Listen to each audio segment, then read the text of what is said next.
back, and if I feel the feeling on the ground, I get more experience. I realise what my back's doing, but I can feel myself wanting to lift my onto my toes, habit, right. which I'm not allowed to do yet. Okay, yeah, good. that's the habit. Yes, the first is you found your first is being grounded. Right. First, you want to put your weight through your skeleton to the earth. To the ground, and then you can do what you want to do much more efficiently.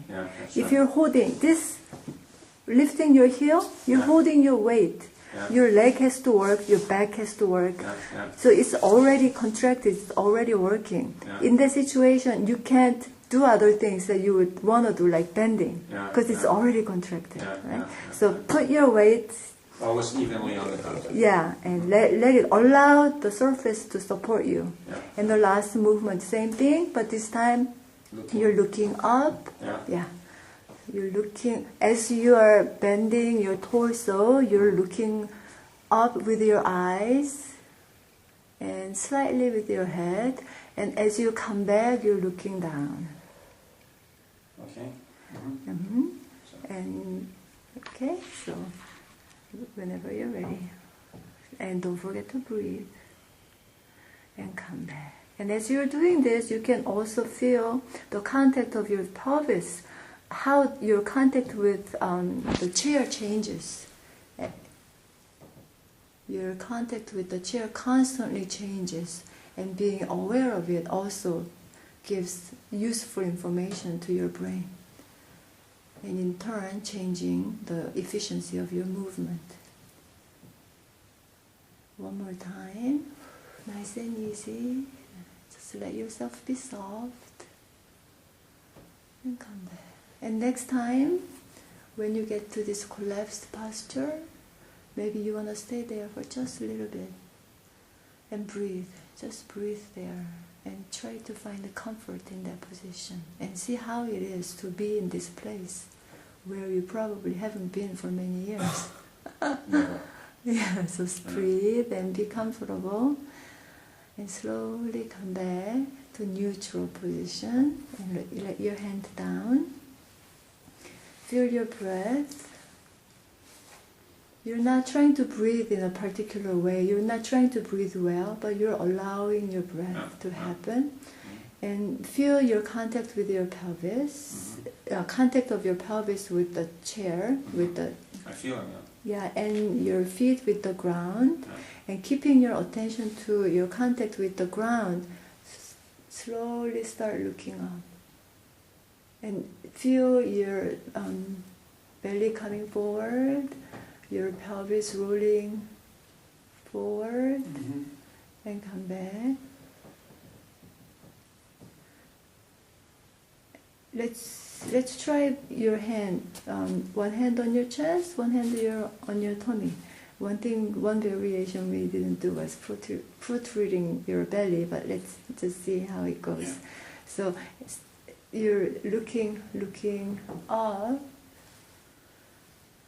and see how your chest comes forward and everything. So it's not just your head, but your whole body looking up, and see how that movement is. And look up as much as possible that is easy and comfortable. And breathe. Don't forget to breathe. Okay, great. How do you feel? Different, very different. I've done something. I feel it. You feel yourself opened up. Yeah. So I after the first lesson, my left leg was very light, and my right leg was very, very heavy. After the first lesson, I felt I had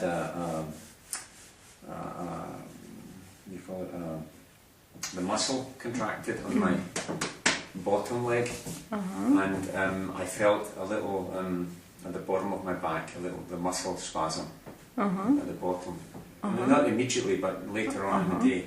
But I felt totally free here because I've only done one side, and I was at the golf course teaching, and when I was doing movements, I felt my left side was opening up more at the bottom of my back. It was it was easy to move. But well, I feel when you only do one side, you feel the other. I think if you'd done two sides, you wouldn't feel it so much. But I felt as if I was going to walk, I would walk in a circle. Because one leg was not mine. So, you know, I just had the feeling I would come back to the point where I was standing. Yeah. You're a fast learner. You're really a fast learner. Well, no, I through my job I have to feel my body. So you're actually still teaching. I teach mostly, yeah. Maybe next time I come, maybe I should get some lessons from you. Yeah. Try my best.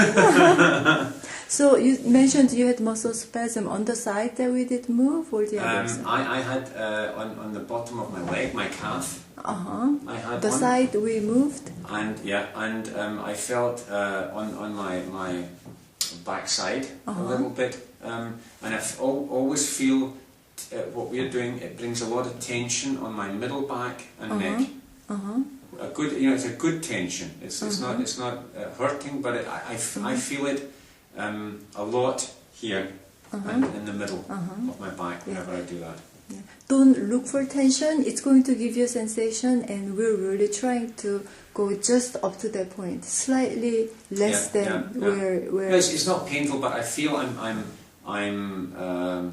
it's very hard in my back. Everything is very, very close, and these are, I'm very, very good when if you want me to do anything in that direction or that direction, I'm very strong.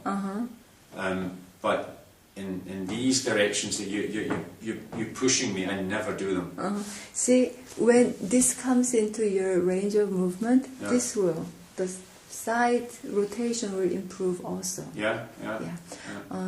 And you mentioned that doing one side, it was very much easier to feel, and that's actually one of the tactics Feldenkrais method use a lot, because it does.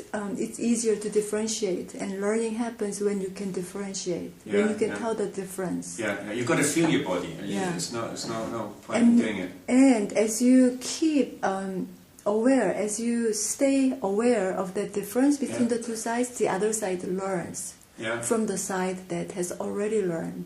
So the learning transfers. Just like you learn to write with one hand, you can write not as neatly, but you can still write, because it is not muscular work, but it is learning that's happening.